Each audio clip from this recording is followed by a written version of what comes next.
যা করতে যাস সেটা কিন্তু ভেঙে যাবে, আর এজন্য তোকে একটু ধৈর্য ধারণ করতে হবে। তার ধৈর্য ধারণ করতে পারতাছি না, বাড়িতে গেলে শুধু গ্যাঞ্জাম আর গ্যাঞ্জাম। আসলে একটা জিনিস কি জানিস, আল্লাহ পাক যাকে ভালোবাসে শুধুমাত্র তাকেই পরীক্ষা করে। তুই একটু ধৈর্য ধারণ কর, তুই অনেক ভালো কিছু পাবি।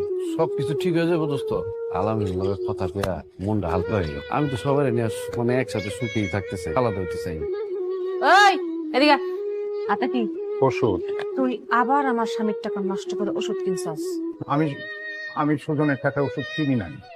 এই বুইড়া বয়সে মিথ্যা কথা কইতে লজ্জা করে না তোর? দেখো বউ, মিথ্যা কথা বলি নাই, এখনো বলছি না।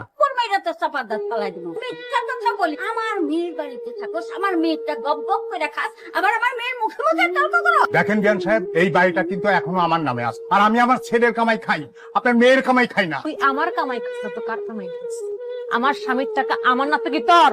এই বুইড়া থাকিস এই বাড়িতে থাকতে, তুই কোনোদিন সুজনের লগে ভালোভাবে